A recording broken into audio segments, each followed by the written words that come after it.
মানতে না চাইলেও এটাই যে বাস্তবতা, কিছু তো করার নেই।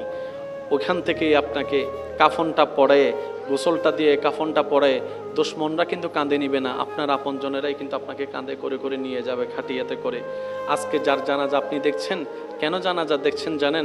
আপনাকে ভাবতে হবে ওই জানাজার মানুষ একদিন আমারও হবে, ওই খাটটাতে একদিন আমিও শুব, ওই খাটটাতে একদিন আমিও শুব। আমাকেও এরকম করে নিতর দেহ নিয়ে চলে যেতে হবে কবরে। যখন একজন মানুষ, বৎকার মানুষকে কবরের দিকে নিয়ে যাওয়া হয়, তার রূহ বারবার চিৎকার করে সবাইকে ডাকতে থাকে, ভাই আমারে কবরে দিস না, আমাকে অন্ধকারে দিস না, আমি একা থাকতে পারবো না, একা সেই যাত্রায়, লম্বা যাত্রায় আমি যেতে পারবো না। সে চিল্লাতে থাকে, শোনার মতো কান আপনার আমার হয় না। আপনার আপনজনেরাই আপনাকে কোমরের মধ্যে গামছা বেঁধে, দুইজন নিচে থাকবে, হাতটা দিবে, দুইজনে কোমরের মধ্যে ধরবে, দুইজনে পা মাথা ধরে আস্তে আস্তে নামানো হবে। চিৎকার দিতে থাকে সেই সময় মৃত্যু ব্যক্তিরা, তখন রুহগুলো চিৎকার দিতে থাকে, ভাই আমাকে নামাইস না, আমি পারবো না থাকতে, কবরের মধ্যে থাকতে পারবো না। কে শুনে কার কথা? ভালোবাসা যতই হোক, শরীর থেকে গন্ধ শুরু হলে ভালোবাসা তো আর ভালোবাসার জায়গায় থাকবে না। এটাই তো বাস্তবতা। সেজন্য কবরের মধ্যে যখন আপনার দেহটা মাটি স্পর্শ করবে, আপনার চতুর্পাশ থেকে যখন অন্ধকার হতে থাকবে, আপনি আমি তখনই বুঝতে পারবো আসলে আপন বলতে পৃথিবীতে কেউ নাই, আপন বলতে পৃথিবীতে কেউ নাই, আপন বলতে পৃথিবীতে কেউ নাই। সবাই শুধু সাময়িক চলার একটা নাম মাত্র, সবই সাময়িক একটা চলার বাহানা মাত্র। পরিচয় দিব কি এই মেয়েটাকে? সেজন্য বলে যে এটা স্বামী, এটা স্ত্রী। পরিচয় দিব কি এই ছেলে মেয়ের? তখন উত্তর দেয় এটা আমার বড় ছেলে, এটা আমার বড় মেয়ে। সামান্য একটা পরিচয় মাত্র। মনে রাখবেন, আর বান্দাদের কোনো পরিচয় হয় না, বান্দাদের শুধু একটাই পরিচয়, প্রত্যেকটা মানুষের শুধু একটাই পরিচয়, সেটা হচ্ছে রবের বান্দা আর নবী মুস্তাফার উম্মত। এটা পরিচয় ছাড়া আর কোনো পরিচয়, একটু জোরে বলেন না, এই দুই পরিচয় ছাড়া আর কোনো পরিচয়, আরগুলা হচ্ছে চলার বাহানা। যেমন আমি এখানে আসলাম, উনি আমার ভাই, আমি ওনার ভাই, 10 জনের আমাকে পরিচয় করা দিবে কি? উনি কি বলবে? এটা আমার, বলেন না এটা আমার। যদি এই পরিচয়টা করায় না, ওদের 10 জনে জিজ্ঞেস করবো এটা কে, এটা কে, উনি উত্তর দিতে পারবে না। ওই সামান্য মানুষের মুখ বন্ধ করার জন্য যেই পরিচয়টা দেওয়া হয়, এটা হচ্ছে সাময়িক পরিচয়, স্থায়ী পরিচয় নয়। প্রত্যেকটা মানুষের শুধু দুইটা পরিচয় স্থায়ী, একটা হচ্ছে বান্দা আর একটা হচ্ছে উম্মত। আমার কবর আমাকে আলোকিত করতে হবে, আপনারটা নিয়ে আপনি ভাবেন। যার যার লাকিস তার। আল্লাহ কোরআনে একই কথা বলেছেন, অন্যের চরকায় তেল না দিয়ে নিজের চরকায় তেল দাও। কু আনফুসাকুম, বান্দা নিজের নিয়ে বাপ, অন্যর নিয়ে বাবার দরকার নাই। অন্যকে নিয়ে ভাবতে গেলে উপকার করার চেষ্টা কর, অন্যকে নিয়ে কিছু করতে গেলে ক্ষুধার্তকে খাবার দেওয়ার চেষ্টা কর। সুবহানাল্লাহ। অন্যকে নিয়ে কিছু করতে চাইলে দোষীর দোষ গোপন কর, বেইজ্জতকে ইজ্জতের ব্যবস্থা কর, অন্যের উপকার কর, এতটুক কর। অন্যকে নিয়ে টানাটানি করার দরকার। যদি টানাটানি করতে মন চায়, নিজের গুনাহ নিয়ে টানাটানি কর, নিজের ভুলগুলাকে নিয়ে টানাটানি। কবর আমার, আপনার কবর আমার, মাটি আমার, আপনার মাটি। মজার বিষয় কি জানেন? এখান থেকে উপরে যতটুক যাবেন এক একটা বর্ডার আছে। চিটাঙের বর্ডার, কুমিল্লার বর্ডার, ফেনীর বর্ডার, নোয়াখালীর বর্ডার, ঢাকার বর্ডার। একটু 3.5 হাত নিচে যান, কোনো বর্ডার নাই। জোরে বলেন না, জোরে বলেন না। দুনিয়ার আখিরাতের দূরত্ব কতদূর জানেন? আল্লাহ আল্লাহ আল্লাহ, যদি এই জিনিসটা আমরা একটু বুঝতে পারি। দুনিয়ার আখিরাতের দূরত্ব মাত্র 3 হাত। 3 হাত উপরে, বাহ কি সুন্দর দুনিয়া, মাত্র 3 হাত নিচে, মাত্র 3 হাত। 3 হাত, একটু 3 হাত মাপেন না, কতদূর যায় 3 হাত। এই বুঝটা যারা বুঝে, জীবনে ব্রেক লাগায়, আল্লাহ পাক তাদেরকে পরকালীন স্পিডে গাড়ি চালানোর সুযোগ করে দেয়। এমন সুযোগ করে দেয়, 1000 বছরের রাস্তা পুলসিরাত সেকেন্ডের ভিতর আল্লাহ তাদেরকে পার করে দেয়। কাদেরকে দেয়?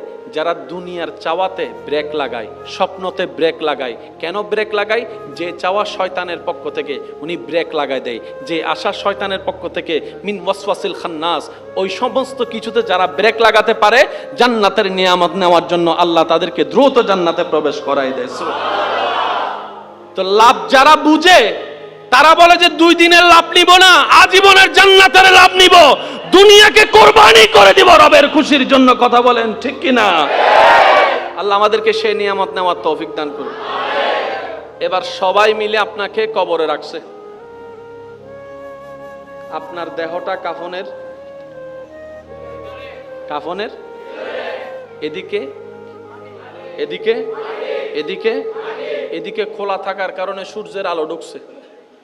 আপনাকে যখন শোয়াই দেওয়া হয়েছে, প্রথমে কি দিবে? ওই বাঁশের উপরে দেয় ছাটাই। বাঁশ দেওয়ার সাথে সাথে আলোটা 80% কমে যাবে, ফাঁকে ফাঁকে কিছু সূর্যের আলো ঢুকবে, ওই ছাটাই দেওয়ার পর আরো কমে যাবে। ওই কোনায় কোনায় যেগুলো আলো ঢুকবে মাটিটা দেওয়ার পরে। এবার ডানে বামে সামনে নিচে চারদিকে। সামান্য ঘরের অন্ধকারে সহ্য করতে পারি না, রাতের 3টা বাজে হঠাৎ করে কারেন্ট গেলে ভয় লাগে উঠে। এত মানুষ থাকার পরও আর কবরের অন্ধকারটা কত ভয়ানক হবে। যখন আপনার কবরটা অন্ধকার আপনার আপনরাই করে দিবে, একটা টর্চ লাইট দিবে, দিলেও বেশি দিন জ্বলবে, কারেন্টের লাইনও থাকবে। এবার আপনি বলবেন এই অন্ধকার তো আমি সইতে পারি না, এই অন্ধকার তো সইতে পারি না। হঠাৎ করে দেখবেন আপনার কলবের মধ্যে ঈমানের যে নূরটা আপনি এতদিন জ্বালায় রেখেছেন নেক আমল দিয়ে, ওই নূরটা আস্তে আস্তে আলোক দেওয়া শুরু করবে। আপনি অন্ধকার কবরের মধ্যে হঠাৎ করে দেখবেন একটু একটু কেমন জানে আলো আলো লাগবে। কিরে এটা কিসের আলো? ওই যে আপনি হাজার ব্যস্ততার ভিতরে নামাজকে ছাড়েন নাই, ওই নামাজ চলে আসবে আলো হয়ে, কোরআন তেলাওয়াত চলে আসবে আলো হয়ে, ঈমান আলোকিত হয়ে যাবে আলো হয়ে। ঈমান এমন ভাবে আলোকময় করবে, কবরের অন্ধকারকে হার মানে আপনার কবরকে আলোকময় করে দিবে। এখানেই জানাজা হয়, যাওয়ার চেষ্টা করবেন। যার জানাজাই হোক, চিনেন না চিনেন, যাওয়ার চেষ্টা করবেন। আর বিশেষ করে আপনার জানা মতে কেউ যদি ভূমিদস্যু হয়, মানুষের জায়গা দখলকারী, 2 নম্বরে টাকা কামানেওয়ালা যদি হয়, জুলুমকারী যদি কেউ হয়, তার জানাজা একটু ভালো আগে আগে যাবেন। কেন যাবেন জানেন? শুধু নিজে প্র্যাকটিক্যালি দেখার জন্য যে মানুষটা এতটা দলিল জায়গা দখল করেছে, আজকে তার জানাজা খাটিয়ে যাওয়ার সময় তার ডান হাতও খালি বাম হাতও খালি, ডান হাতও খালি বাম হাতও খালি। যে জায়গা দখল করেছে ওনার জানাজায় সেই দৃশ্যটা একটু দেখার চেষ্টা করবেন। আর যে মানুষের উপর জুলুম করেছে আজকে সে যে কত অসহায় হয়ে শুয়ে আছে, সে জিনিসটা একটু দেখতে যান। আর যে মানুষকে টাকা মেরে খেয়েছে অন্যায়ভাবে, তাকে একটু দেখতে যান। দেখবেন তার ওই কাফনের মধ্যে কোনো পকেট নাই, চেকগুলা বাড়িতে, টাকা বাড়িতে, স্বর্ণ বাড়িতে, একদম খালি হাতে যাচ্ছে। ও জিনিসটা দেখা মানে একটা বড় শিক্ষা। সেটা কি? এত বড় পাওয়ারফুল মানুষও আজকে যেই খাটে, জমি দখলকারী যেই খাটে, টাকা লুণ্ঠনকারী যেই খাটে, একটা গরিবও আজকে সেই খাটে, গরিব টাকাহীন ভাবে দুনিয়াতে গেছে, তার যেই অবস্থা কোটিপতিরও আজকে খাটিয়ার মধ্যে কি অবস্থা। এটা নিজেকে দেখানো, নিজেকে বোঝানো, নিজের মনের লোভের আত্মাকে মেরে ফেলা। দেখ দেখ দেখ, লোভ করেও তে কিছু নিতে পারে নাই, তুইও নিতে পারবি না। সুতরাং আল্লাহ এবং নবীর পথে চল, তাহলে দুনিয়াতে কিছু না পেলেও অন্তত আখিরাতে ইজ্জত পাবি, শান্তি পাবি, প্রশান্তি পাবি, রবের দয়ায় জান্নাত পেয়ে যাবি। সুবহান আল্লাহু আকবার।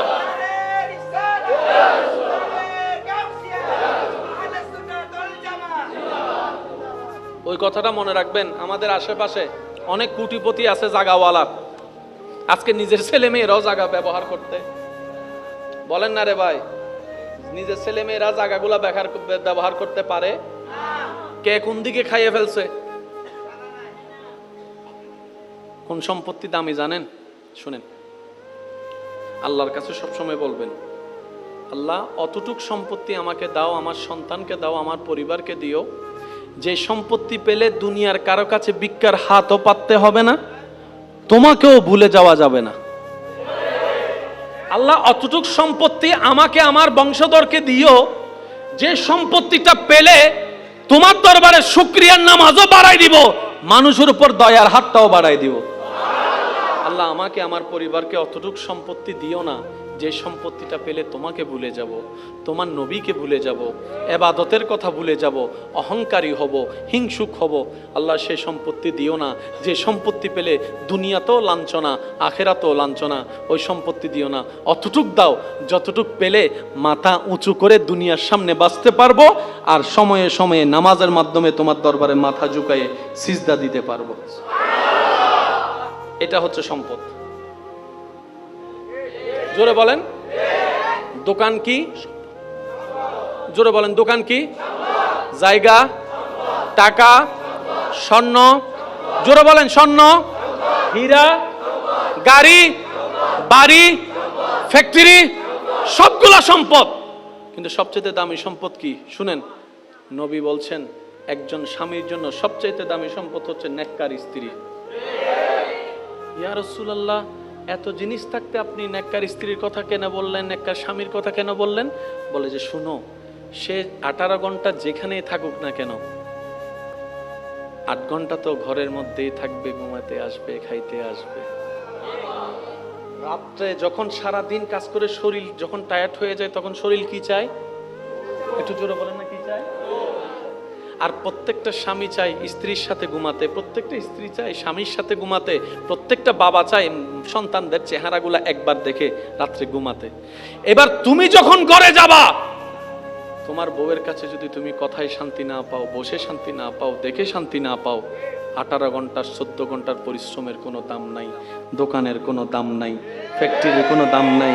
রাতের ঘুমটা যদি ভালো না হয়, সকালের তোমার ঘুমটা উঠাটা ভালো হবে না, সারাদিন মেজাজ খিটমিটি থাকবে। অনেক বায়ারের সাথে তোমার কথা বলতে হবে, অনেক অপমানও সহ্য করতে হবে তোমার বায়ার ধরে রাখার জন্য। ওই বউয়ের সাথে মেজাজ থাকার কারণে, সন্তানের সেই অপব্যবহারের মেজাজ থাকার কারণে বায়ারের সাথে তোমার কানেকশনটা হবে না। দোকানও নষ্ট হয়ে যাবে, ব্যবসাও নষ্ট হয়ে যাবে, ফ্যাক্টরিও নষ্ট হয়ে যাবে, স্বাস্থ্যও নষ্ট হয়ে যাবে, চেহারাও নষ্ট হয়ে যাবে, তোমার দিনও নষ্ট হয়ে যাবে, রাতও নষ্ট হয়ে যাবে, তুমি হার্টের রোগী হয়ে যাবা, স্ট্রোক করে যে কোনো সময় চলেও যেতে পারো। কত চেনা মুখ কবরে চলে গেছে, তাদেরকে এখন কেউ মনেও করে না, মনেও রাখে না। এত ব্যস্ততার ভিতর মনে রাখার টাইম কই? কথা আপনার মানুষ চলে গেছে, 1 দিন 2 দিন 4 দিন কাঁদার পরে শেষ সব। ব্যস্ততা এত বেশি, আমরা যে রকম অতীতের মানুষকে মনে রাখি নাই, ভবিষ্যতের মানুষগুলো একদিন আমাদেরকে মনে রাখবে। সেজন্য বলে যাই ভাই, দিলটা দুনিয়ার সাথে লাগায়েন না, দিলটা স্বামীর সাথে স্ত্রীর সাথে লাগানোর মতো এমন ভাবে লাগায়েন না দুনিয়ার সাথে যেন ওখান থেকে আঘাত আসলেই আপনি ভেঙে যান। ওভাবে লাগান না, যেভাবে লাগালে দুনিয়াতে ভালোবাসাও চলবে, ভাঙবেনও না, সেভাবে লাগান। আর দিলটা যদি লাগাতেই মন চায়, একটা কাজ করুন, রবের রহমতের দরবারের সাথে লাগাই দেন, রবের রহমতের দরবারের সাথে লাগাই দেন, বান্দা হিসেবে, উম্মত হিসেবে নবীর দরবারের সাথে লাগাই দেন। যেখান থেকে শুধু দয়ায় আসবে, কখনো দিল ভাঙ্গা হবে। আর একটু জোরে বলেন, দিল ভাঙ্গা হবে। আমরা এই সমস্ত জায়গায় যদি একটু চালাকি করতে পারি, আমাদের দুনিয়াও সুন্দর হয়ে যাবে, আখিরাতও সুন্দর হয়ে যাবে। বলেন সুবহানাল্লাহ। আসুন আমরা এবার কিছু অন্য বিষয়ে কথা শোনার চেষ্টা করি। এইগুলা তো আমাদের জীবনের জন্য দরকার ছিল নাকি? কি বলেন, আপনার দরকার ছিল না? 28 দিন আপনি পরিশ্রম করবেন, বেতন আপনি পাইতেন না, তো করে লাভ কি?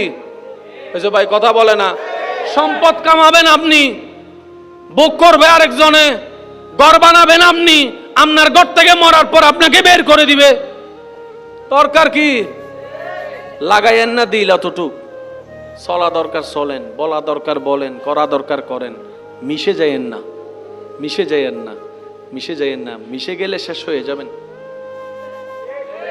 মাথায় রাখতে হবে, দুনিয়ার সাথে যে যত বেশি মিশে যায়, সে তত বেশি লবণের মতো গলে যায়, অস্তিত্ব থাকে না। আর যে রবের রহমতের সাথে মিশে যায়, 1000 বছর পরও ওনার নামটা সসম্মানে মানুষ স্মরণ করে, সসম্মানে নিতে থাকে। এটাই আল্লাহ পাকের ওয়াদা। চিৎকার দিয়ে বলেন সুবহানাল্লাহ, আরো জোরে বলেন সুবহানাল্লাহ। কষ্ট হচ্ছে আপনাদের? বাজারের দোকানে কাফনের সে বীরের মধ্যে কাফনের যে থান, আপনার আমার জন্য শেষ বেলায় যে কাপড়টা কবরে যাবে, সেটা হয়তো অলরেডি দোকানে চলে আসছে, কোনো না কোনো দোকানে আসছে। শুধু এখন জানেওয়ালার যাওয়া বাকি, টাকা দেনেওয়ালার টাকা দেওয়া বাকি, নেনেওয়ালার কেটে নেওয়াটা বাকি। দোকানে ফ্যাক্টরিতে কিন্তু আমাদের শেষ যাত্রার কাপড়টা চলে আসছে, যেটাতে কোনো পকেট, হাই হাই হাই, পায়ের দিকে এক বান দেয়। একটু একটু সহযোগিতা করতে হবে যে ভাইয়া একটু বলেন। কবরে রাখার সময় একটা বান খুলে দেয়, পায়েরটা, কোমরেরটা, মাথারটা খুলে দেয়। কখনো কি ভাবার প্রশ্ন করেছি নিজেকে, জিরে পাটটাও বেঁধে রাখলো, কোমরটাও বেঁধে রাখলো, মাথারটা খুলে দিল কেন?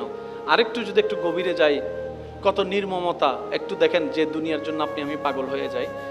আমরা মারা গেলে ঘর থেকে কিন্তু দুশমনে বের করে না, আপনরাই কিন্তু কোলে করে কাঁধে করে বের করে দেয়।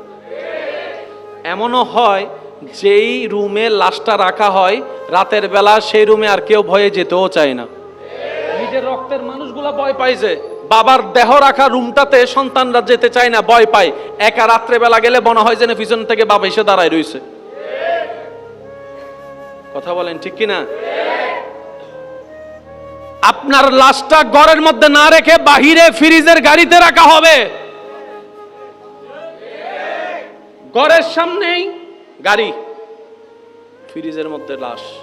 এবার আপনি যদি প্রশ্ন করেন আমার বানানো ঘরে আমাকে রাখলি না কেন, সন্তানরাই উত্তর দিবে, বাপ আপনার দেহের যে কন্ডিশন, ডাক্তার বলছে ফ্রিজ ছাড়া রাখলে গন্ধ ছুটবে, আর গন্ধ ছুটলে তো আমরা থাকতে পারবো না, তো তোমার জন্য আমরা ঘর ছাড়বো, তা তো হতে পারে না, তুমিই বাইরে থাকো, আমরা ভিতরে আছি। সবাই এই শব্দটা যার মাথায় বসে যায়, মনে বসে যায়, সে আর কখনো অহংকার করে কাউকে ছোট দেখাতে পারে না। মনে রাখবেন ভাই, অহংকার করে অন্যকে ছোট দেখায় নিজে কখনো বড় হওয়া যায় নাই। যারাই দেখাইছে নিজেরই পতন হয়েছে। এই কথাটা মাথায় রাখবেন। আপনি কারো কল্যাণে, কারো ভালো দেখে যদি আপনি হিংসা করেন, কোনো হিংসায় পদক্ষেপ নেন, ক্ষতি আপনার হবে, যে তার কোনো ক্ষতি হবে না। কারণ বান্দা যখন বান্দার ক্ষতির পিছনে লেগে যায়, এই কথা মাথায় রাখবেন, কোনো বান্দা যখন বান্দার ক্ষতি করার পিছনে লেগে যায়, যার ক্ষতি করার চেষ্টা করে, সে যদি রবের দিকে তাকায়, ধৈর্য ধরে, সহ্য করে, চুপ করে বসে থাকে, রব্বুল আলামিন তাকেই সাহায্য করে এগিয়ে দেয়। সেজন্য মনে রাখবেন, কেউ যদি আপনার পিছনে লাগে আপনি তার পিছনে লাগেন না, কেউ যদি হামলা করে আপনি হামলা করতে যায়েন না, কেউ গালি দিলে উত্তর দিতে যায়েন না, কেউ আপনার নামে সমালোচনা বদনাম করলে শুনো কষ্ট লাগলো চুপ করে থাকবেন, পাল্টা উত্তর দিতে যায়েন না, কেউ আপনার ব্যবসা লস করার জন্য যদি প্ল্যানিং করতে থাকে, ধরতে পারলেও তাকে অপরাধী বানায়েন না। কেন জানেন? আপনি যখনই এরকম সিচুয়েশন করবেন, শুধু একটা কথা বলবেন, ইয়া রব তুমি তো সব কিছু দেখতে পাচ্ছ, ইয়া রব তুমি তো সব কিছু শুনো, তো ইয়া রব তুমি তো সব কিছু জানো। আল্লাহ আমি তোমার দিকে তাকাই তোমার হুকুমের অপেক্ষা করছি। আমার হাত আছে, আমি তাকে মারবো না, আমার মুখ আছে, আমি তাকে বাজে কথা বলবো না। আল্লাহ আমার সব আছে, তার ক্ষতি করার জন্য 100 জন মানুষ কিনে মারতে পারবো, আমি সেটা করব না, কারণ করলে তো তুমি নারাজ হবা। আল্লাহ আমি তোমাকে খুশি করতে চাই, তোমাকে রাজি করতে চাই, দুনিয়া আমার দুশমন হোক, আমি তোমাকে রাজি করতে চাই।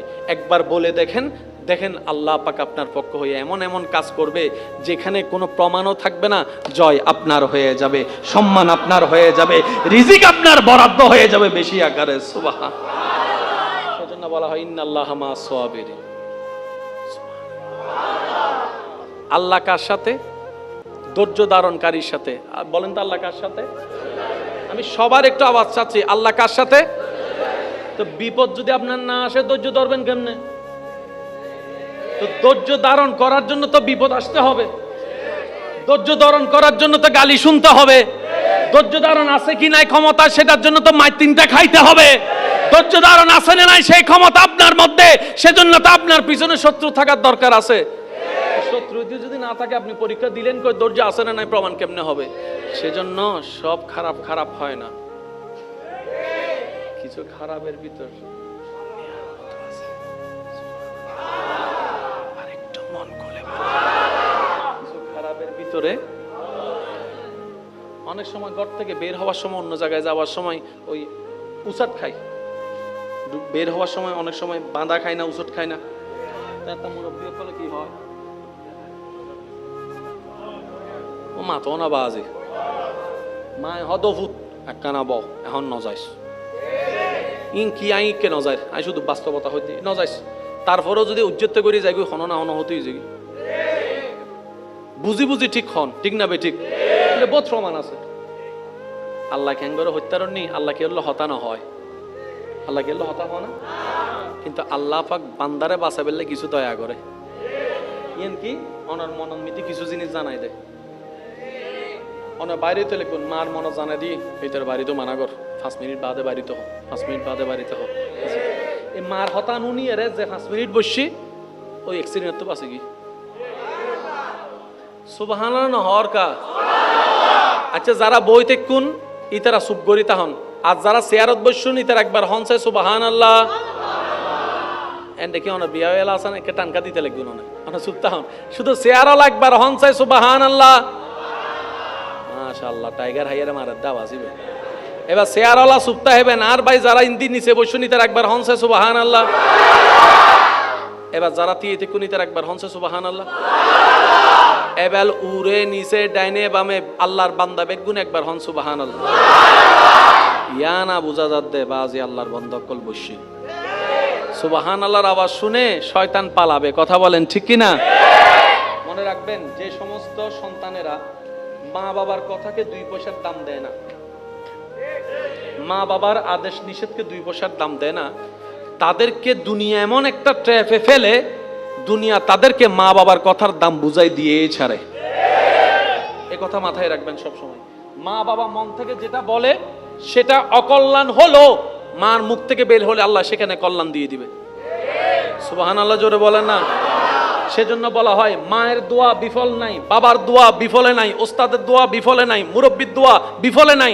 এমনকি রাস্তায় পথচারী একজন ভিক্ষুক উনিও যদি দোয়া করে সেটা বিফলে যাওয়া হয় না, বিফলে যায় না। তো দোয়াটা কি মুখ থেকে বলে যে না, কত সুন্দর একটা কথা আল্লাহর বলি বলেছেন, বলে যে এমন ভাবে কাজ করো, মানুষের সাথে মিশো, উঠা বসা করো, যেন তার অন্তর খুশি হয়ে তোমার ভাগের দোয়া তোমার কাছে চলে আসে, তোমার ভাগের দোয়া তোমার কাছে চলে আসে।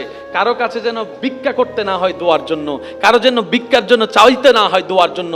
দোয়া চেয়ে নেওয়া হয় না, অন্তর খুশি করলে দোয়া হয়ে যায়। সুবহান।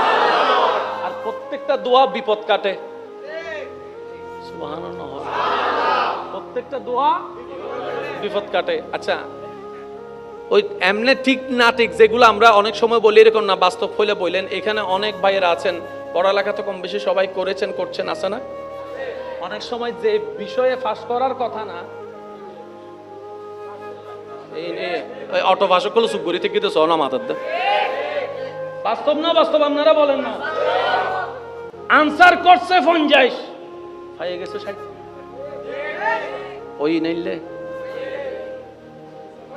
মাতো না বাজে ওই না ছাত্র আশাই ন করে তাই গে গুই শেষ এবার মিদ্দি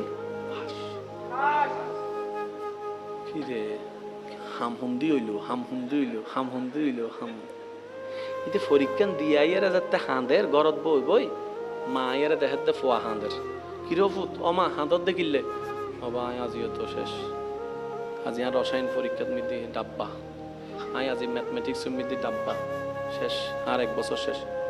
মাই ফৌতুরে শান্তি দিয়ে মাথা দত বলে হতে ও বেটা টেনশন না করিস, আল্লাহ আছে জানো না, আল্লাহর উদ্দেনে বসা রাবি কির ফাঁস ফেলা মার জবানত বাইরে আল্লাহ খুশি হই আল্লাহ হদ দে কিউ 60 আনসার মিদি 40 দত দে তুই 40 দে ফেরেশতায় 80 লিখি দে। সুবহানাল্লাহ কি এন্ডা হবেন না গরজ যায় আরো জোরে হন ভাই মনে থাকবে ইনশাআল্লাহ। সেজন্য কখনো রবের বান্দা যারা তারা মন ছোট করতে হয় না। আরেকটা আবদার করি, আপনার কাছে যদি কেউ টাকা পায় জিনিস পায় দিয়ে দেন, সামর্থ্য থাকলে দিয়ে দেন, আর যদি আপনি পেয়ে থাকেন তাহলে মাফ করে দেন। আমি 2টা শব্দ বলেছি, একটু খেয়াল করবেন।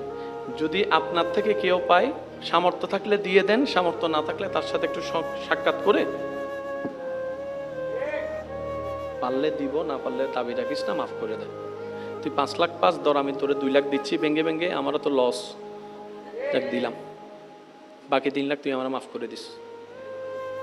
আর যদি আপনার থেকে কেউ পায় তার একটু যদি দরকার হয় ওয়ার্নিং দিবেন, আর যদি দরকার না হয় আপনি তাকে বেশি জ্বালাবেন না। কেন শুনেন, সাথে সাথে একটা নিয়ত করেন, আল্লাহ আমি এই পর্যন্ত যাকে যত দার দিয়েছি সবগুলা তোমাকে খুশি করার জন্য কর্জে হাসানা দিয়েছি। শুধু আপনার কাছে হচ্ছে এটা, এই নিয়তটা করা এই মুহূর্তে, আল্লাহ আমি এ পর্যন্ত যাকে যত টাকা দিয়েছি সবগুলো তোমাকে খুশি করার জন্য আমি কর্জে হাসানা দিয়েছি। তাইলে হবে কি জানেন, যত জন থেকে আপনি টাকা পান, যে পরিমাণ টাকা, প্রত্যেক দিন আপনার আমলনামায় এত টাকা পরিমাণ দান সদকা করার সওয়াব প্রত্যেক দিন লেখা হয়ে যাবে। তাহলে সওয়াবে সওয়াব জমছে, টাকাটা তো আপনি পাচ্ছেন না। হাসরের ময়দানে যখন যাবেন, কেউ যদি আপনার টাকা না দেয়, ওই একটা টাকা আপনাকে বুঝাই দেওয়ার জন্য, দুইটা টাকা বুঝাই দেওয়ার জন্য সে 70-80 বছরের কবুল করা সওয়াবও আপনাকে দিলে কাজ হবে না, আপনার সেদিকেও লাভ হয়ে যাবে। তো যদি পেয়ে থাকেন অবকাশ দেন, নিয়ত ওইটা আল্লাহ কর্জে হাসানা দিয়েছি। আর যদি আপনার থেকে কেউ পায়, লেনদেনটা হিসাবটা বুঝাই নেন। আমার কথায় মনে কষ্ট পাচ্ছেন না? আজকে না হয় কালকে তো হিসাবটা করতে হবে, আজকে করে নিই না, ওই হিসাবটা তো বড় কঠিন হবে, ওইটা তো বড় কঠিন হবে। মনে রাখবেন, আল্লাহর থেকে মাপ পাওয়া সহজ, বান্দার থেকে মাপ পাওয়া কঠিন। তো হকুল্লাহ নষ্ট হলে গুনাহ, হকুল এবাদ নষ্ট হলেও গুনাহ। তা আল্লাহর হক নষ্ট হলে আল্লাহ তো রহমান রহিম, আল্লাহ 1000 কোটি বছরের গুনাহগারকেও মাফ করে দেয়, কিন্তু বান্দা তো চাইরে নাও মাফ করে না। সেজন্য হকুল এবাদ বড় কঠিন জিনিস। তো হকুল এবাদ কি কি?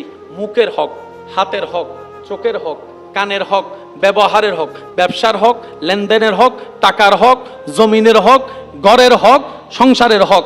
কারো জমিনের 1 ইঞ্চি যদি ঢুকাই ফেলেন, তাকে অন্য জায়গায় 2 ইঞ্চি দিয়ে দেন,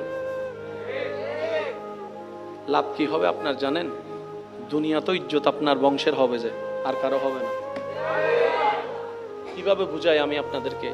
যদি রাজত্ব, ক্ষমতায়, টাকা পয়সায় সবকিছু হতো, মোগল সম্রাট যারা ছিল, ওই যে তাজমহল, বলেন না রে ভাই, তাজমহলের চাইতে এরকম রাজা বাদশা আর কই? তাদের সামনে তো আপনার আমার অস্তিত্ব নয়। আজকে শাহজাহান কোথায়? বাদশা আকবর কোথায়? বুঝাতে পারছি কথা? সেজন্য ইজ্জত নিতে হয় রবের পক্ষ থেকে। আর একটু দেখেন, মানুষ বংশ টিকার জন্য সন্তান খুঁজে, নামটা ধরে রাখার জন্য সন্তান খুঁজে। শাহজালাল, হযরত শাহজালাল রহমতুল্লাহ আলাইহি কোনো সন্তান নাই, কিন্তু সবাই ওনার নাম জানে, আবার ওনার জিয়ারতেও যাচ্ছে। ব্যাপার কি? যে রবের হয় সৃষ্টি তার হয়ে যায়।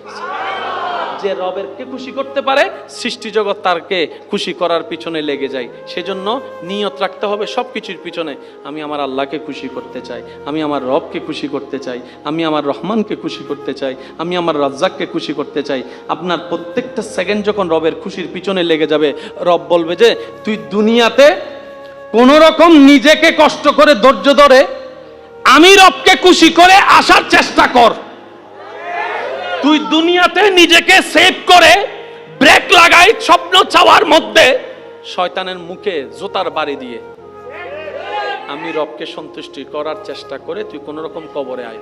তুই দুনিয়াতে আমাকে খুশি করার চেষ্টা কর, তুই হাসরে আসলে আমি আল্লাহ দয়া করে তোকে খুশি করে দিব। লেনদেন শেষ। আল্লাহ পাক আমাদের সবাইকে আমল করার তৌফিক দান করুন। আর একটু জোরে বলি, এই পর্যন্ত যাদের সাথে যা লেনদেন আছে আমরা মিটাই নেওয়ার চেষ্টা করব। বলি ইনশাআল্লাহ। জোরে বলেন ইনশাআল্লাহ। আরেকটা আবদার করি, এখানে যারা সম্পদের মালিক আছেন, যাদের ছেলে মেয়ে আছে, আল্লাহর ওয়াস্তে আমার কথাটা ভেবে দেখবেন, নেওয়া লাগবে না, জোর করব না, জোরেরও কোনো বিষয় না। আমি পরামর্শ হিসেবে বলছি, আপনি ভেবে দেখবেন। আপনারা বেঁচে থাকতেই নিজেদের সম্পত্তি ছেলে মেয়েকে সুন্দর করে ভাগ করে বুঝাই দেন, কিন্তু দলিল একটা জিনিস লেখা থাকবে, সেটা কি? আমরা বুড়া বুড়ি মারা যাওয়ার পরেই, আমরা বুড়া বুড়ি মারা যাওয়ার পরে দলিলটা বাস্তবায়ন হবে। শর্ত নাম্বার 1, যদি সন্তানের উপর মা বাবা দুজন খুশি থাকে, তাহলে কি হবে জানেন? বড় ভাই 2 নম্বর, 5 নম্বর, 10 নম্বর ঠোরাঠুরি মামলা মামলিয়ে করার সুযোগ। 10 জনের সামনে বলবেন, এই বড় মিয়া, এই রুম তোমার, এই এই সেজমিয়া এই রুম তোমার, যা আল্লাহ আমাকে দিয়েছে হালাল ভাবে কামাইছি, আমি তোমাদেরকে দেওয়ার চেষ্টা করছি, এবার বাড়ানোর দায়িত্ব তোমাদের। আমি তোমাকে 2 রুম করে দিছি, তুমি আমার নাতিদেরকে 4 রুম করে দিবা। কিন্তু শর্ত হচ্ছে একটা, কখনো কারো হক মারতে পারবা না। 2 নম্বর, আল্লাহর উপর ভরসা হারাইতে পারবা না। 3 নম্বর, নবীর প্রেম হারাতে পারবা না। 4 নম্বর, নামাজ ছাড়তে পারবা না। শর্ত দিয়ে দিয়ে সম্পত্তি দিয়ে দেন, এই সম্পত্তি হাসরের ময়দানে আপনার জন্য নাজাতের জরিয়া হয়ে যাবে। একটু জোরে বলি না সুবহানাল্লাহ? আর একটু জোরে বলি সুবহানাল্লাহ? আমি 2টা রুম করে দিছি, আমার নাতিদেরকে তোমরা 4 রুম করে দিবা। আর বছরে একবার আমার সব ছেলে মেয়ে এক জায়গায় বসে অমুক জায়গায় বসে ভাত খাবা। বুঝাতে পারি নাই মনে কথাটা? আমার প্রত্যেকটা ছেলে মেয়ে বছরে একবার এক জায়গায় বসে ভাত খাবা। যতই রাগ থাকুক আসতেই হবে। আর আমার হুকুম না মানলে অটোমেটিক সম্পত্তি থেকে বাদ। সম্পত্তি বাঁচানোর জন্য হলো তো বাদ, সামনে আসলে তো দেখা হলে তো চোখে চোখ হলে তো একটু মায়া একটু লাগলে তো রাগ একটু দিবাই, হয়তো জড়াজড়ি করে কোলাকুলি করে। সুবহানাল্লাহ, একটু জোরে বলি না? সেজন্য ইসলাম বলেছে যতই ব্যস্ত থাকেন, আমি সবার উদ্দেশ্যে বলছি, পরিবারকে নিয়ে বসে খাওয়ার চেষ্টা করবেন। অনেক কিছু হয় এক জায়গায় সমাধান খাওয়ার মধ্যে। একজন আরেকজনকে না দেখতে দূরত্ব চলে আসে অন্তরের। একটা দাওয়াতে যখন আসে, মনে করেন আপনি একটা দাওয়াতে গেছেন, আপনি একটা দাওয়াত দিয়েছেন, সবাই আসছে, আপনি জানেন এই ভাইয়ের সাথে কথা বলে না, এই জায়গায় আপনি কি করবেন জানেন? তাদেরকে এমন কৌশলে ফেলবেন দুজন যখন এক জায়গায় বসে, কারণ আপনি তো মেজবান, আপনি এমন ভাবে সিচুয়েশনটা করবেন ভাই 2টা জন এক জায়গায় বসে যাই আপনিও বসবেন, এমন ভাবে বসবেন ভাই ওনাকে একটু নিয়ে দেন তো, সে তো আর বলতে পারবে না আমি দিব না। কিছু কাজ মুখে নয়, কাজ দিয়ে করাই নিতে হয়, এটাই ইসলাম। যদি কষ্ট না নেন, আমি সবার উদ্দেশ্যে একটা কথা বলি, যারা লাভ চান তাদের উদ্দেশ্যে আর কি। ভাই কিছু কথা মানতে না চাইলেও মেনে নেওয়াটা বুদ্ধিমানের কাজ। যেমন করোনার সময় অনেক কিছু মানতে ইচ্ছা করে নাই, কিন্তু মেনে নিতে হয়েছে। তো বাপের যখন করোনা হয়েছে, বাচ্চা মন চাচ্ছে যাই একটু সেবা করি, ডাক্তার বলে যে যাওয়ার কোনো অধিকার, একটু জোরে বলেন, যাওয়ার কোনো অধিকার। কারণ তুই তোর বাপের জন্য জান দেয়, আমার কোনো আপত্তি নাই, কিন্তু তুই যদি ওখানে যায় করোনা লাগাই আসস, তোর কারণে তার একজনের হয়ে যাবে। কিন্তু কিছু কি জিনিস মন চাইলেও করা যায়। দৈনিক কয় ঘন্টা? 24 ঘন্টা। দৈনিক কয় ঘন্টা? যারা যত ঘন্টা ঘুমান আর কি, কেউ 5 ঘন্টা, কেউ 6 ঘন্টা, কেউ 7 ঘন্টা, কেউ 8 ঘন্টা, আর কেউ তো 12 ঘন্টাও নমাতে ভাঙলার নাই, ভাঙলার এন্ডে মাঠে লিল নুডে দিলে আসে না নাই। এই আপনি 24 ঘন্টার ভিতরে 6 ঘন্টা 8 ঘন্টা আপনি ঘুমালেন, যতটুকু আপনার শরীরের দরকার। ঘুম থেকে উঠে কোথায় আসেন? কয়টা বাজে আসেন বলেন ভাই? যান কয়টায়? রাতের। আপনারা যেটা করেন সেটা বলেন। আসেন সকাল কয়টায়? 8টায়। এখান থেকে কাজ শেষ করে যেতে যেতে আনুমানিক বাসা যেতে কয়টা বাজে? 10টা। তাহলে 8টা থেকে 10টা কয় ঘন্টা হলো? 14 ঘন্টা। এদিকে ঘুম হলো কয় ঘন্টা? 8 ঘন্টা। তাহলে 14 আর 8 বলেন না, বাকি আছে। এই হিসাবটা একটু মাথায় রাখবেন। 24 ঘন্টার মধ্যে আপনি ঘুমালেন 8 ঘন্টা, 6 ঘন্টা, কাজ করলেন 14 ঘন্টা। এর চেয়ে 14 ঘন্টা যে কাজটা করছেন, আপনি যদি 28 তারিখ মারা যান, আপনার গাম ঝরানোর সেই টাকাটা কে পাবে? জোর আমি বলুন, আপনারা বলেন। স্বামী করেছে 28 দিন পরিশ্রম, গাম ঝরায় দিন রাত, ওই টাকাটা কে পাবে? বউ। বাবা যেটা করেছে সেটা কে পাবে? গাম ঝরালেন আপনি,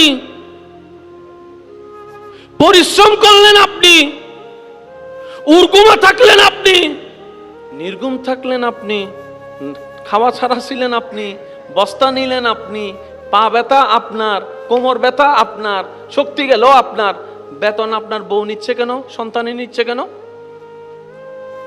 একটু ভাবেন। মালিকও কিন্তু দিতে দ্বিধাবোধ করবে না।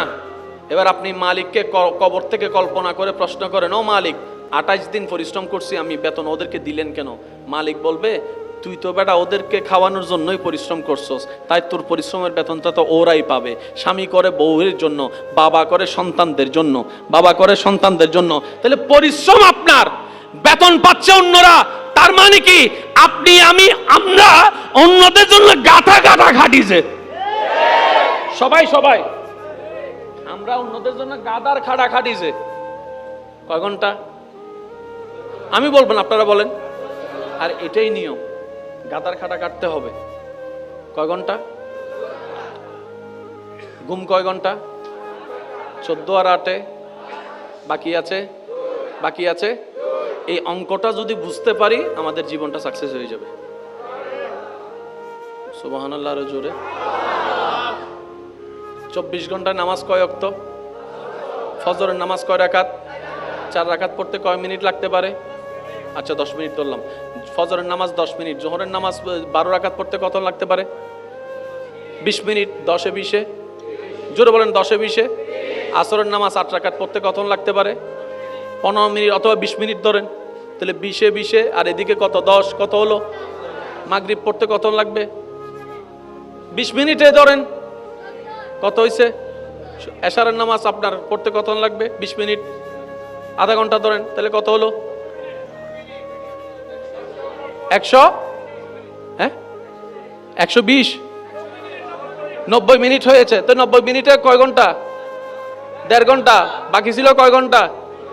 জোরে বলেন, কয় ঘন্টা? আর আধা ঘন্টা বাথরুম টাথরুমারি। এই অঙ্কটা যদি করতে পারি জীবন সাকসেস। আপনাকে যখন প্রশ্ন করা হবে 6 ঘন্টা 7 ঘন্টা ঘুমাচ্ছেন কেন, আপনি বলবেন সকালবেলা উঠে শক্তিশালী হয়ে পরিশ্রম করার জন্য। 8টা থেকে রাতের 8টা 10টা পর্যন্ত পরিশ্রম করছো কেন? আমার বউয়ের মুখে খাবার তুলে দেওয়ার জন্য, আমার সন্তানের মুখে খাবার তুলে দেওয়ার জন্য, আমার মা বাবার মুখে খাবার তুলে দেওয়ার জন্য, বাড়ি ভাড়া দেওয়ার জন্য, বাজার খরচ করার জন্য, কারেন্টের বিল দেওয়ার জন্য, বাচ্চাদের পড়ালেখার খরচ দেওয়ার জন্য, মা বাবার চাহিদা মিটানোর জন্য, বউয়ের স্বপ্ন ছক মিটানোর জন্য আমি 12 থেকে 14 ঘন্টা দিলাম। এবার যদি জিজ্ঞেস করা হয় বাকি 2 ঘন্টা, বলে যে বাকি 2 ঘন্টা আমি কাউকে দিব না, আমার রবকে দিব যিনি আমাকে জীবন দিয়েছেন। বাকি 2 ঘন্টার প্রত্যেকটা সেকেন্ড আমি আমার মালিককে দিব যিনি আমাকে হায়াত দিয়েছেন। বাকি 2 ঘন্টা আমার রিজিক দাতাকে দিব যিনি আমাকে রিজিক দিয়েছেন। বাকি 2 ঘন্টা আমার শক্তি দাতাকে দিব যিনি আমাকে দেখার জন্য হাঁটার জন্য শক্তি দিয়েছেন। এক কথায় আমি 14 ঘন্টা দুনিয়ার জন্য দিব, সবার জন্য। বাকি 2 ঘন্টা আমার নিজের জন্য, কবরের জন্য দিব। তাহলে কবরটাও হয়ে গেল, দুনিয়াটাও হয়ে গেল, ঘুমও হয়ে গেল। আমরা এখন বোকামি করছি কোথায় জানেন? অন্যেরটা দিতে দিতে দিতে, অন্যেরটা দিতে দিতে নিজেরটা দেওয়ার টাইম, অন্যের জন্য করতে করতে নিজের জন্য করার টাইম। তো বড় দুঃখ লাগে এই জায়গায়, যাদের জন্য করা হয় তারাই এক সময় গিয়ে আঙ্গুল তুলে দেখায়, বলে আমার জন্য কি করছো, আমার জন্য কি করছো। যাদেরকে খাওয়ায় তারাই এক সময় গিয়ে বলে কয় বেলা খাওয়াইছো, এত চিল্লে চিল্লে কথা বলো। এই জায়গায় বড় দুঃখ লাগে। অথচ রব্বুল আলামিন 1000 বার খাওয়ানোর পরও একবারও খোটা দেয় নাই। সুবহানাল্লাহ। অথচ রব্বুল আলামিন ফজরের নামাজ না পড়লো আপনাকে আমাকে ঘুম থেকে উঠার আগে নাস্তার রিজিক দিয়ে ব্যবস্থা করে দেন। সুবহানাল্লাহ। 1000টা গুনাহ করলো চাইলে সবাইকে জানাই দিতে পারে, কিন্তু সাত্তার হয়ে সব গুনাহকে গোপন রেখে আমাকে আমার জায়গায়, আপনাকে আপনাদের জায়গায়, আমাদেরকে আমাদের জায়গায় ইজ্জতে সম্মানে এখনো মাথা উঁচু করে কথা বলার সুযোগ দান করে রেখেছেন রব্বুল আলামিন। বলেন সুবহান। ডেলি কয় ঘন্টা? 24 বলো না, ডেলি কয় ঘন্টা? 24 ঘন্টার হিসাব কি মিলছে? জোরে বলেন না। এবার অন্যের দিকে তাকানোর দরকার নাই। এতদিন পর্যন্ত 24 ঘন্টা কে কিভাবে কাটাইছি নিজেকে প্রশ্ন করলেই বাকফল চলে আসবে। বুঝাইতে পারি না মনে কথাটা। আপনি আমার দোষ খুঁজবেন কেন? আমি কেন আপনার পিছনে লাগবো? আপনি আপনার দোষ খোঁজেন, আমি আমার দোষ খুঁজি। দুইজনে যখন দুইজনের দোষ খোঁজা শুরু করব, আপন আপন জায়গায় নিজের গুনার পাল্লা কমতে থাকবে, নেকির পাল্লা বাড়তে থাকবে। বলেন না সুবহানাল্লাহ। আল্লাহ ও গো আল্লাহ, ক্ষমা ক্ষমা করে দাও, মাফ করে দাও আল্লাহ, ও গো ক্ষমা করে দাও, মাফ করে দাও আল্লাহ। এছাড়া আর কোন পরিচয় রাস্তায়িত্ব নাই। ভাইয়া ভাইয়া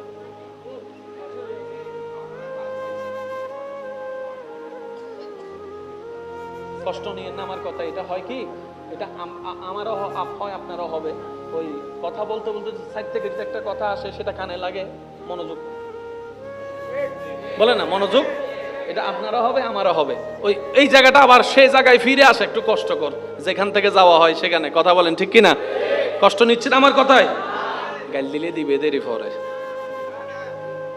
আমি আবার গাইলুনতে রাজি। সিডেঙ্গে হদিন গাইলে আছে ভালোবাসার গাইল,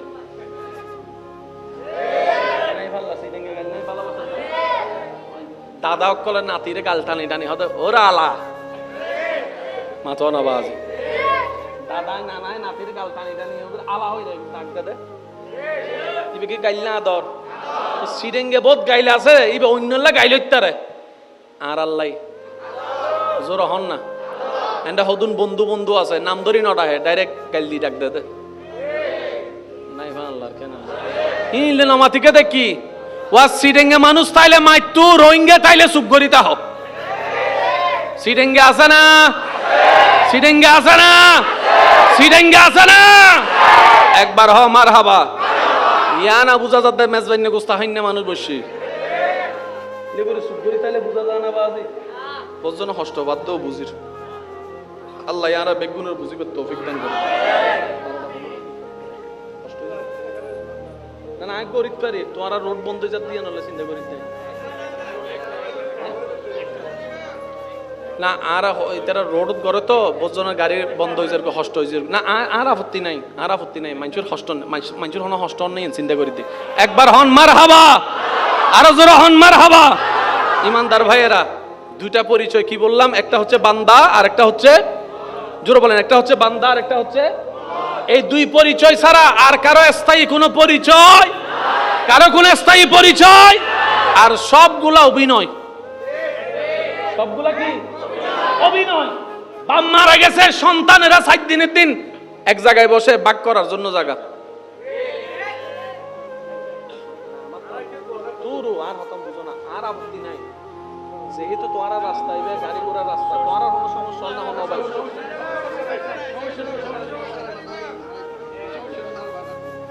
সাড়ে 12টায় তো বরুদ দিবেন বাস, ঠিক আছে না? অত 12:30 হবিলি বাস গিয়া আর কোনো আপত্তি নাই। যেহেতু আতুন পরবর্তী কোনো তারা নাই, পরবর্তী তারা তাইলে একটা কেন সমস্যা? যেহেতু পরবর্তী তারা নাই আর দ্বিতীয় সমস্যা নেই। যেহেতু রোড তো মানুষের হন হস্টন না, অনারা নিমিন, অনারা বালা বুঝন, ঠিক না ভাই? ঠিক। আরা তো মেহমান মানুষ বে, কিন্তু আর আরা ন জানি, ঠিক না? দরুদ শরীফ পড়েন আল্লাহুম্মা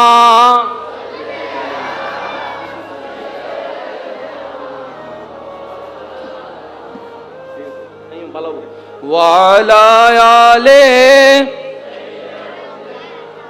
মাওলানা।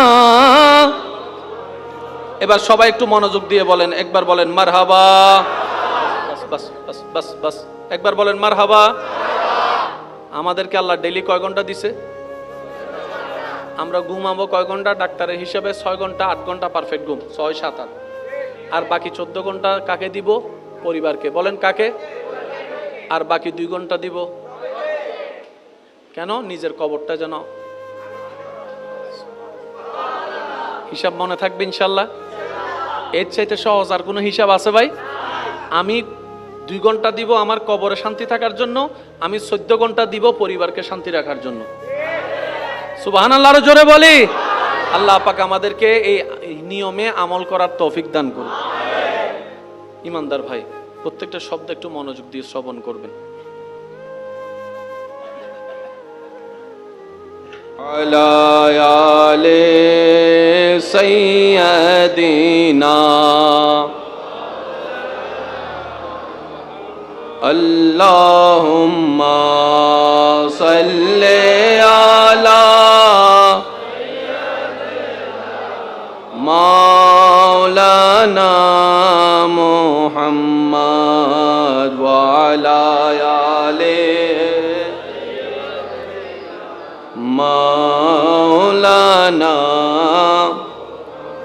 जग में जब आए मोहम्मद इस्लाम जिंदा हो गए जग में जब आए मोहम्मद इस्लाम जिंदा भूतों ने सब कलमा पढ़ा काफिर मुसलमान हो गए जग में जब आए मोहम्मद इस्लाम जिंदा हो गए उच्च आवाज एक बार बोली मरहबा মনোযোগ যাদের আছে তারা একবার বলেন মারহাবা আল্লাহ বরকত রাখছে কোথায় জোরে বলেন অনেক ব্যবসায়ী আছে দেখবেন দারকার্য করে ছোট একটা দোকান নিয়ে ব্যবসা শুরু করে এখন 3-4টা দোকানের মালিক আপনারা জানেন বুঝেন চাই বলার চেষ্টা করব আপনারা শুধু বুঝে উত্তর দিবেন 4-5টা দোকানের মালিক হয়েছে একসময় যার একটা দোকানও আপনাদের অত্র এলাকায় আছে না নাই এক সময় যে এক বেলা খেলে আরেক বেলা উপবাস থাকতো এখন তার দোকানে চাকরি করে 5 জনের সংসার চালাচ্ছে আছে না নাই আমি কিন্তু আপনার এলাকার সাথে ইউজ টু না তবে বলতে পারছি কোন সাহসে যেহেতু ইসলাম যা বলে সেটা পৃথিবীর শেষ প্রান্ত গেলে তা সত্য প্রমাণিত হয় বলেন সুবহান এটা অনুমানের জগৎ ইসলামে নাই ইসলামের প্রত্যেকটা শব্দ অথেন্টিক এবং প্রমাণ সাপেক্ষ বলেন সুবহানাল্লাহ এবার আমি আপনাদেরকে একটা কথা বলি মনোযোগ দিয়ে শ্রবণ করবেন আপনার এলাকায় আমার এলাকায় আমাদের এলাকায় অতীতকালের অনেক বড় বড় কোটিপতি ব্যবসায়ী আছে যাদের জায়গা সম্পত্তির কোনো অভাব কিন্তু একটা সময় গিয়ে নিজের জায়গা নিজে ইউজ করতে পারে না বুক করতে পারে না এরকম অনেক ব্যবসায়ী ইশারায় বলে যাচ্ছে বাকিটা আপনারা বুঝে নেন এক সময়ের অনেক টাকা অনেক জমিন কোথায় কোথায় জমিন আছে নাতিফতিরা জানে না দাদাই কিনছিল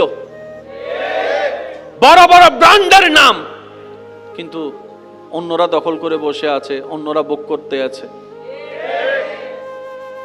ব্যাপার কি মনে রাখবেন আপনার রিজিকে আপনার পকেটে আপনার গোডাউনে আপনার মানিব্যাগে আপনার দলিলে আপনার দোকানে আপনার আলমিরার ভিতরে যদি অন্যের 1 পয়সারও হক থাকে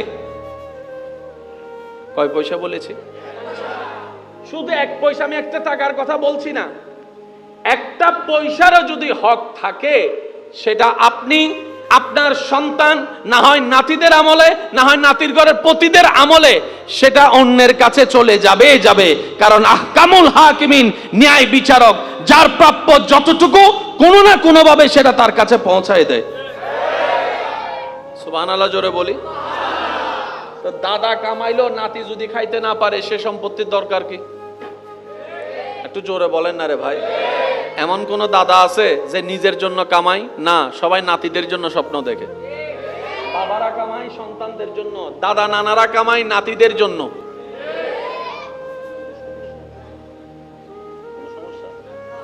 একটু আওয়াজটা যদি একটু কম হয় একটু মেহেরবানি মনোযোগ আছে আপনাদের এবার আপনারা কি লাভ চান না লস চান রব্বুল আলামিন বলে ব্যবসা করো নীতির সাথে লাভের ব্যবস্থা আমি করে দিব একটু জোরে বলি বিধানকার জোরে বলেন বিধানকার আল্লাহ ইয়া আল্লাহ কিভাবে করব নবীর থেকে শিখে নাও ব্যবসার প্রথম শর্ত কাউকে ঠকানো যাবে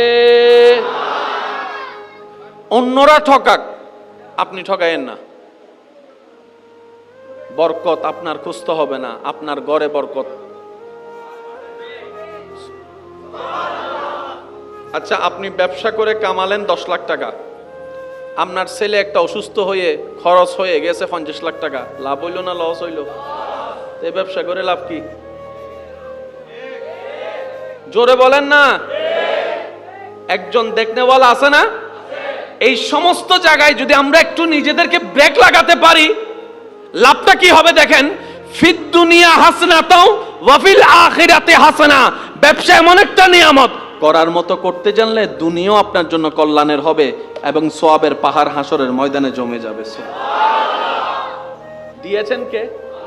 জোরে বলেন, দিয়েছেন কে? নিতে জানি নাই আমরা, নিতে জানি নাই। আল্লাহ পাক আমাদের সবাইকে নীতির সাথে, হকের সাথে, নিষ্ঠতার সাথে কর্ম করার তৌফিক দান করুন। আর একটু জোরে বলেন না আমিন। ইমানদার ভাইয়েরা, নিরিবিদ আপনারা একটু নীরবতার সাথে আমাকে একটু সাপোর্ট দিবেন। আমি বারবার করে বলছি, যেহেতু জায়গাটা ছোট্ট আওয়াজ অনেক বড় শোনাবে, আবার আমাদের টাইমও লিমিটেশন দেওয়া আছে। তো সবকিছু মিলে আমি একটু মনোযোগ চাচ্ছি আপনাদের কাছে। আপনারা সবাই লাভ চান না লস চান? যারা লাভ চান তারা একটু মনোযোগ দিয়ে শ্রবণ করবেন। আল্লাহ তাআলা যা কিছু বানিয়েছেন, বানিয়ে ছেড়ে দেন নাই, নিজেই আল্লাহ সবকিছুকে যত্ন নিচ্ছেন। সুবহানাল্লাহ, একটু জোরে বলি। এখানে আমাদের একটা জিনিস বোঝার দরকার আছে। আমরা অনেক সময় নিজের কর্ম ভুলের দোষটা আল্লাহর উপর রাগ দেখাই। নাউজুবিল্লাহ, দোষটা আমাদের, কিন্তু রাগ দেখায় কার উপরে? যেমন সিগারেটের প্যাকেটে লেখা আছে খেলে কি হবে। প্রত্যেকটা কোম্পানি কিন্তু লিখে দিয়েছে। কেন লিখে দিয়েছে জানেন? আপনি যদি এই সিগারেট খাওয়ার কারণে যদি ক্যান্সারে আক্রান্ত হয়ে যদি আপনার পরিবার ওই কোম্পানির নামে যেন মামলা দিতে না পারে। যদি মামলা দেয় সেকেন্ডের মধ্যে খারিজ। কেন? কোম্পানি বলবে যে আমরা তো আগেই তারে বলছিলাম না খাইতে। আমি বারণ করার পরে সে দেখে শুনে জেনে কিনে,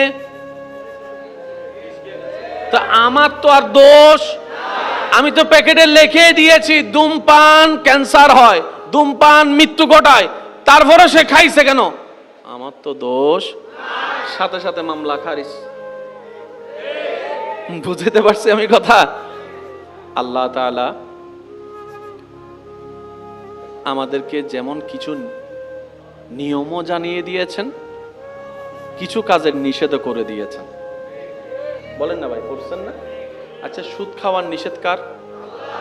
আমরা খাই। এবার বলেন দোষ কার? জেনা করা নিষেধ কার?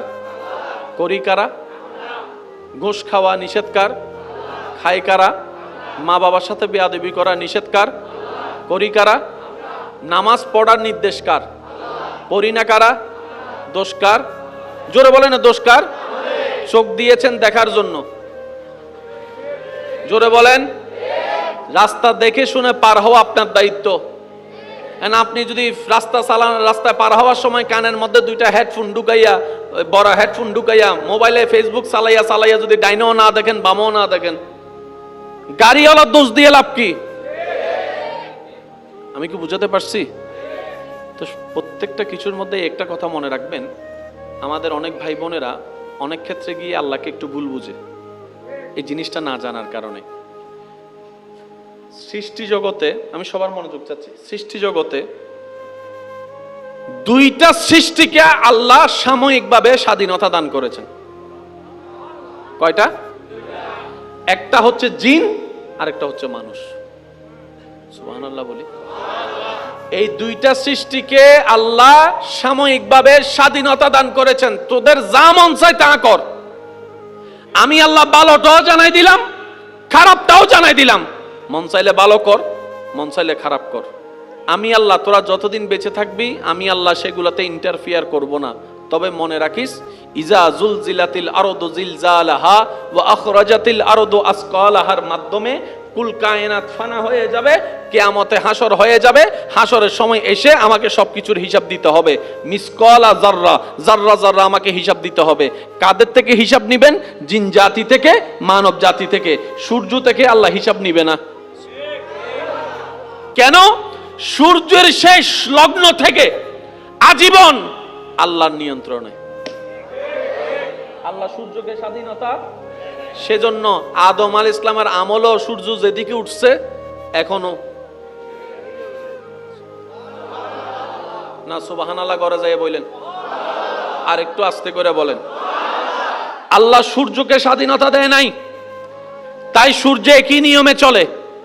চাঁদকে স্বাধীনতা দেয় নাই, চাই চাঁদের নিয়ম একরকম। আম গাছকে স্বাধীনতা দেয় নাই, তাই আমের নিয়ম একরকম। জাম গাছকে স্বাধীনতা দেয় নাই, তাই জাম গাছের নিয়ম একরকম। মেঘকে স্বাধীনতা দেয় নাই, তাই মেঘ একই নিয়মে চলে। শুধু দুইটা সৃষ্টিকে অল্প সময়ের জন্য স্বাধীনতা দিছে, ওই দুইটা সৃষ্টি সবসময় কুজারামি করে। বুঝাতে পারছি কথা? অন্য সৃষ্টিকে আল্লাহ স্বাধীনতা, আর যাদেরকে আল্লাহ স্বাধীনতাই দেয় না তারা ভুল করার কোনো সুযোগ, যারা আল্লাহর আন্ডারে আছে সব সময় থাকে তাদের ভুল করার কোনো সুযোগ, যাদের ভুল করার কোনো সুযোগ নেই তাদের কোনো বিচারও হিসাবও। সেজন্য হাসরের ময়দানে আম গাছের কোনো বিচার নাই। বুঝছো? আস্তে আস্তে করো না, আস্তে আস্তে। এদুন মানুষ সত্যন চল্লিশ শীতে বাজে। আল্লাহু আকবার। তবর না পাইলে হন আবার আর গাল দিবে নি, নমাতাইয়া অনেক গাল টেল দিবে না আর বাজে সিটেঙ্গে গাইল মানি গাইল ন আবার এক জায়গার গালি এক জায়গার বলি ইয়া আওয়াজই বেজার তেন্ডে ফেসবুকে যাইব হদ হুজুর গাইল কেন হইল অবাদ্দা আরা সিটেঙ্গে গাইলি বেনা শব্দ থদে এই জন্য মাথা ঠিক না বে ঠিক ওয়া আর ভবিষ্যৎ এমপি অকল সুপ্তাহ এ প্রধানমন্ত্রী ওয়া হন হুদকে প্রধানমন্ত্রী যে হওয়া না যাচ্ছে তাহলে হম বরদ্দ একবার বলেন মারহাবা।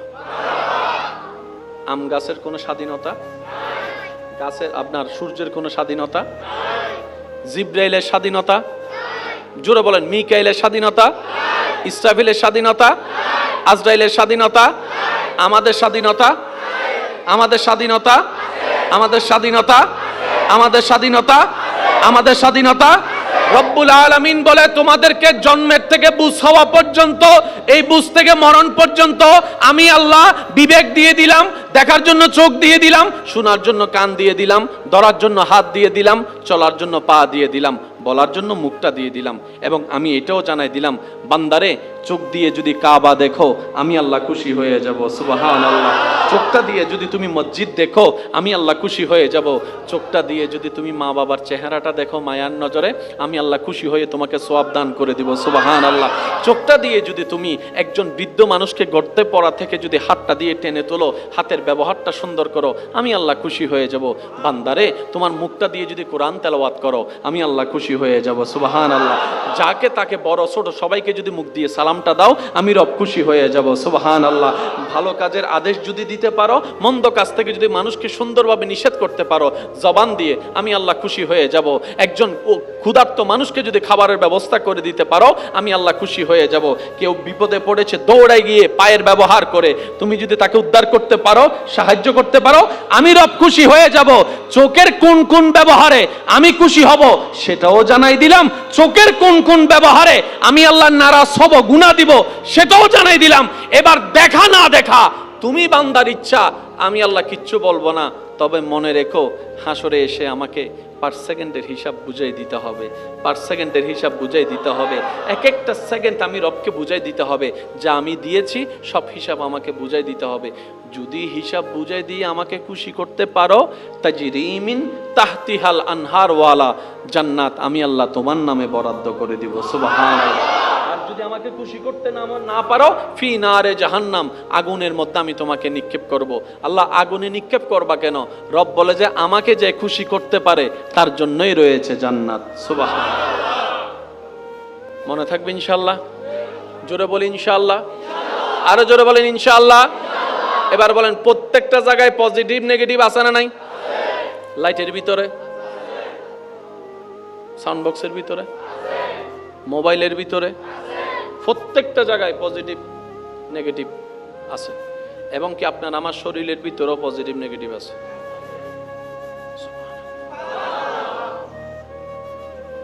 এখানে মিটার আসেনি, মিটার মিটারের তার আসেনি, বোম মারে দিম দা বাজিবে জোর হইলে আরো জোর হম পড়িব।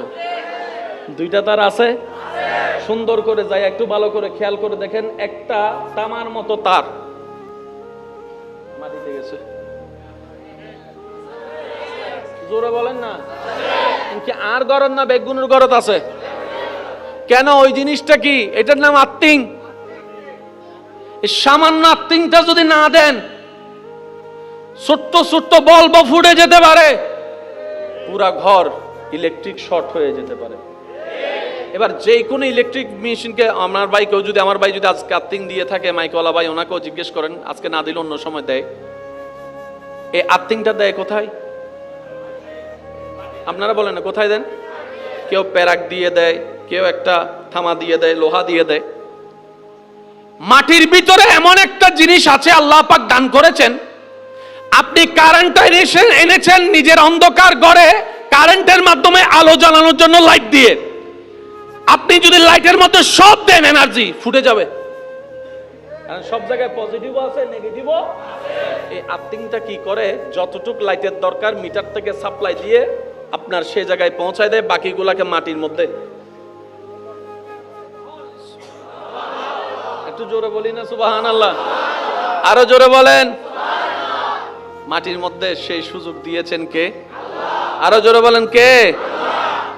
এই দেহের ভিতরও আর্থিং আছে না নাই? Positive, negative. পজিটিভ চিন্তা, বলেন না, পজিটিভ চিন্তা, নেগেটিভ চিন্তা, পজিটিভ অভ্যাস, নেগেটিভ অভ্যাস, সব কিছুই আছে। এবার সেই দেহটাকে আপনাকে সাজাতে হবে সেভাবে, যেভাবে সাজালে আপনার দেহটা কবরের মধ্যে গেলে নূরের আলোয় আলোকিত হয়ে যাবে। এটা আপনার উপর ছেড়ে দিয়েছেন আল্লাহ। আমার কথা কি আপনারা বুঝতে পারছেন ভাইয়া? কেন বলছি এ কথা? কারণ আল্লাহ আমাদেরকে যে বিষা দিয়েছেন, অর্ধেক হায়াত শেষ, বাকি আছে অল্প। এই অল্পটাও যদি কাজে লাগাতে নাও পারি, অন্তত চেষ্টা যদি করি, রবকে তো বলতে পারবো চেষ্টা করেছিলাম বুঝ হওয়ার পরে। এই চেষ্টা দেখে হয়তো রব খুশি হয়ে আমাদেরকে মাফও করে দিতে পারেন। কথা বলেন ঠিক কিনা? কি কোনো জামিল হয়েছে নাকি ওদিকে?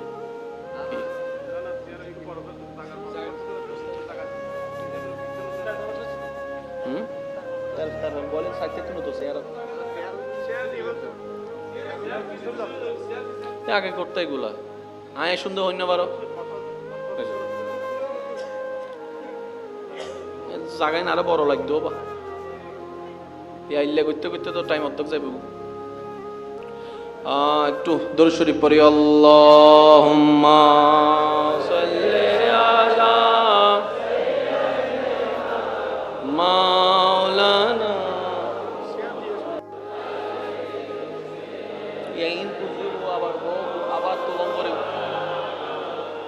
জন্ম আমার নবীর যুগে হলে কেমন হতো, জন্ম আমার নবীর যুগে হলে দুনয়নে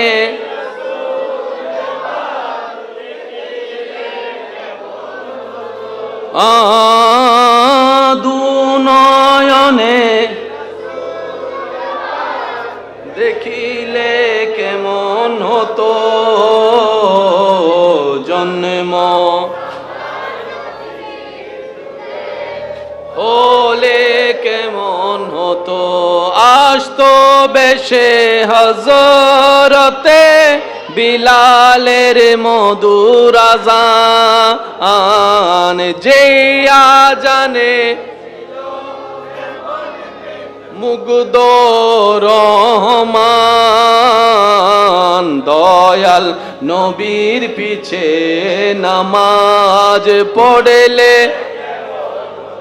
আপনারা একটু সবাই দ্রুত বসে যান, দ্রুত বসে যান। দুনয়নে রাসূল পাক দেখিলে, দুনয়নে দেখিলে কেমন হতো,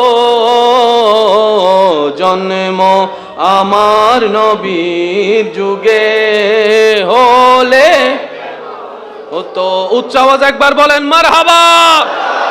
হয় না আরেকটু জোরে বলেন মারহাবা। যে যেখানে যেভাবে আছেন বাস ওই জায়গায় সেট হয়ে যান, একবার বলেন সুবহানাল্লাহ। যা বলছিলাম মনে আছে তো ইনশাআল্লাহ?